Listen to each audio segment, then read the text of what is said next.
The stream of shed tears in the Samara is more than the water in the four great oceans.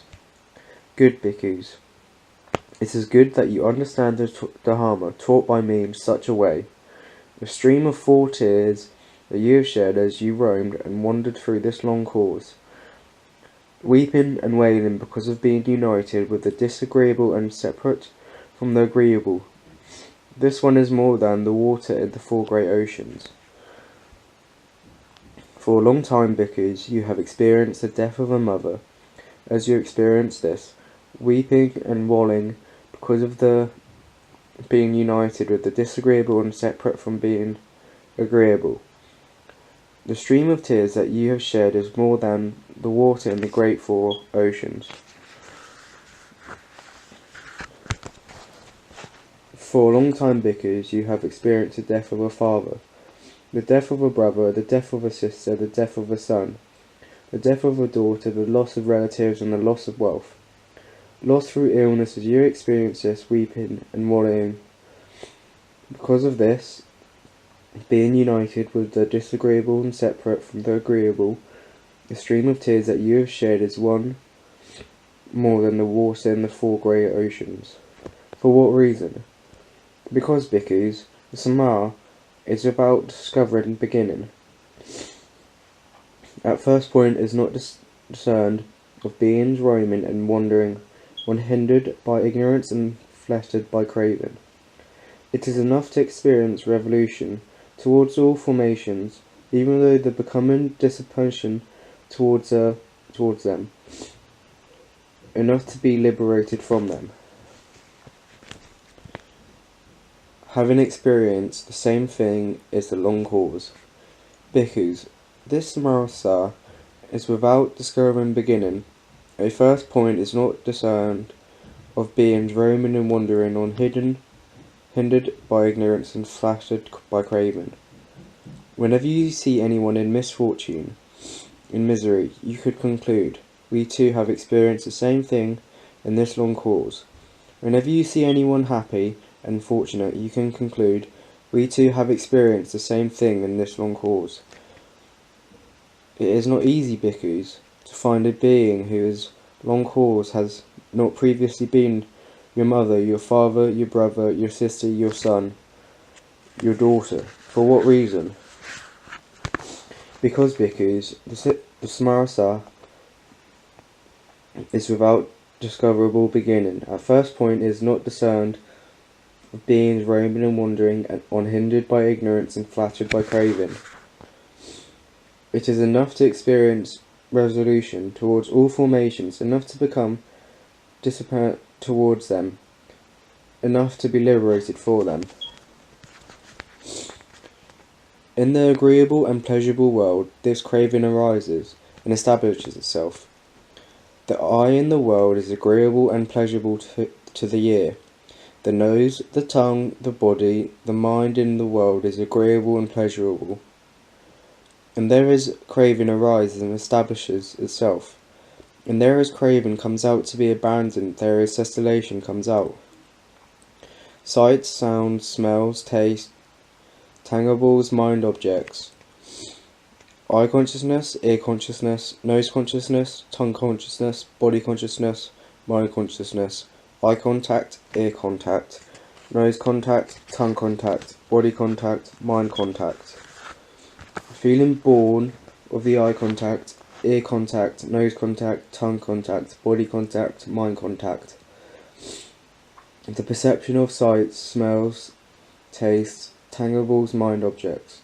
Violation in regards to sights, sounds, smells, tastes, tangibles, mind objects. The craving for sights, sounds, smells, tastes, mind objects. Thinking of sights, sounds, smells, tastes, tangibles, mind objects. Pondering on sights, sounds, smells, tastes, tangibles, and mind objects. In this world is agreeable and pleasurable, and there its craving arises and establishes itself.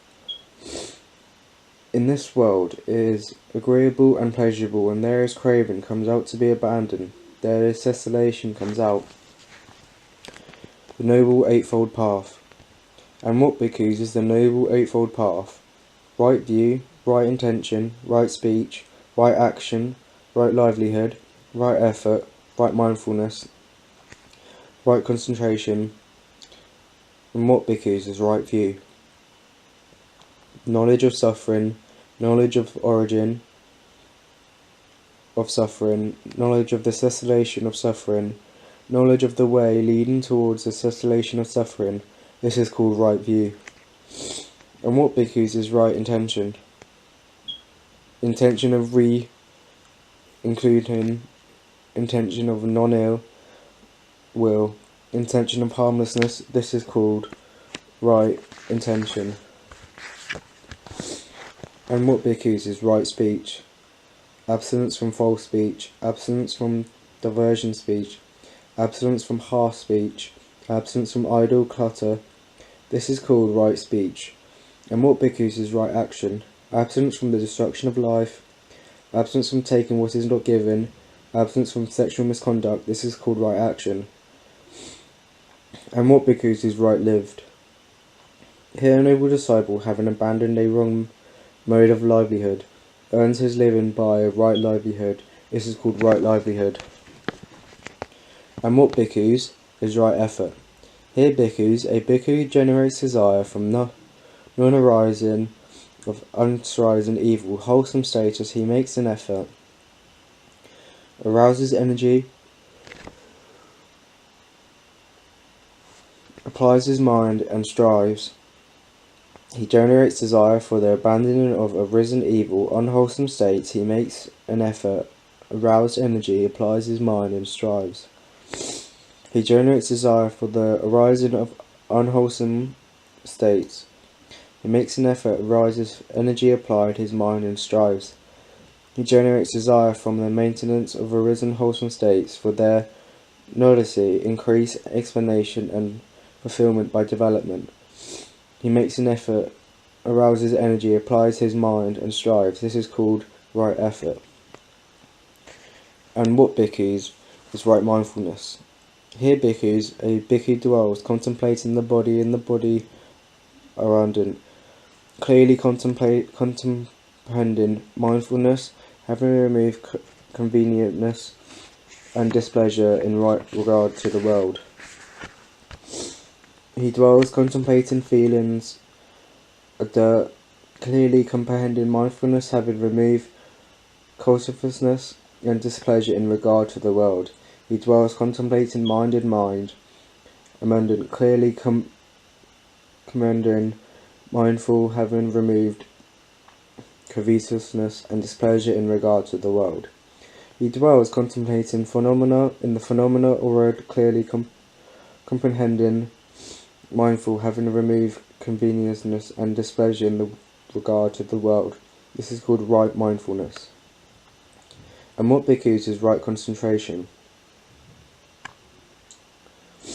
here bhikkhus, secluding the sensual pleasure, secluded from unwholesome states, a bhikkhu enters and dwells in the first jhanan, which is accompanied by, throughout an examination with rapture and happiness born of seclusion.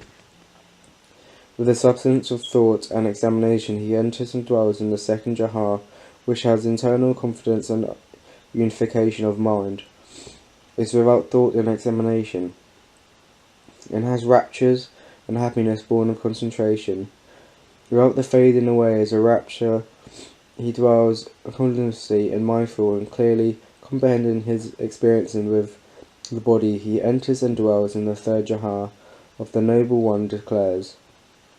He equanimous, mindfulness, one who dwells happily. With the abandoning of pleasure and pain, and with the previous passing away of joy and displeasure, he enters and dwells in the fourth jhanan, which is neither painful or pleasant, and includes purification of mindfulness continually.